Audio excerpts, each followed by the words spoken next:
அனைவருக்கும் வணக்கம். இவர் பாத்தீங்கன்னா இன்னைக்கு வந்து வள்ளியூர் பஸ் ஸ்டாண்ட்ல வந்து பஸ்ல இருந்து இறங்கியிருக்காரு. அப்போ வந்து கொஞ்சம் மனநல பாதிக்கப்பட்ட சூழ்நிலையில் இருந்தால அவர் ஊர் பேர் என்னன்னு கேட்டீங்கன்னா விருதுநகர் டு சிவகாசி அந்த ரூட்ல அமத்தூர் பக்கம் குமாரலிங்கபுரமா. அந்த குமாரலிங்கபுரத்துல அவங்க அப்பா பேர் வந்து விஸ்வநாத ரெட்டியார், அம்மா பேர் வந்து ராமலட்சுமி, இவர் பேர் வந்து செந்தில்குமார். ஏன்னா கொஞ்சம் மனநல பாதிக்கப்பட்டனால விவரம் எதுவுமே சொல்ல தெரியாத சூழ்நிலையில வள்ளியூர் பஸ் ஸ்டாண்ட்ல இருந்தாரு. அவரை நாங்க மீட்டு வள்ளியூர் பசுமை இயக்கம் பிளட் ஓனர் சிவந்த கரங்கள் சார்பாக மீட்டு வள்ளியூர் காவல் நிலையத்துக்கு கூட்டு வந்தோம். காவல் ஆய்வாளர் நவீன் அவர்கள் முழுவதுமாக அவர்கிட்ட விசாரிச்சு அவரு போன் நம்பரும் எதுவுமே கிடைக்காத சூழ்நிலையில இன்னைக்கு அவரை நாங்க சாப்பாடு எல்லாமே கொடுத்து இந்த சமுரங்கபுரம் பக்கத்தில் உள்ள நல்ல சமாரியான அறக்கட்டளைக்கு மனநல காப்பாத்துக்கு வந்து இன்னைக்கு ஒப்படைக்கிறோம்.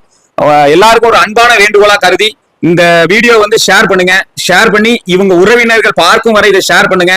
இவரை வந்து அவர் வீட்டுல அவங்க குடும்பத்து கூட ஒப்படைக்க வர இதை ஷேர் பண்ணுமாறு உங்களை தாழ்மையுடன் கேட்டுக்கொள்கிறோம். நன்றி.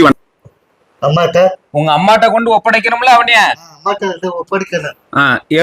வந்து அவங்க அம்மாட்ட வந்து ஒப்படைக்குமாறு உங்களை தாழ்மையுடன் கேட்டுக்கொள்கிறோம். அன்பானவர்களுக்கு இந்த வீடியோ வந்து ஷேர் பண்ணுங்க. நன்றி, வணக்கம். சரியா? ஒப்படைச்சிரும், உங்க வீட்டுல கொண்டு ஒப்படைச்சிரும். சரியா? இப்ப நம்ம ஹோம்ல வச்சிருக்கோம்.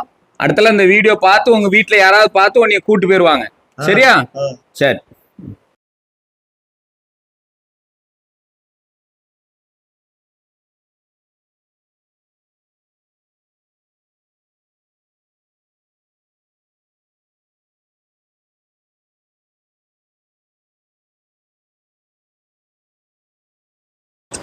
முட்டை சாப்பிடு.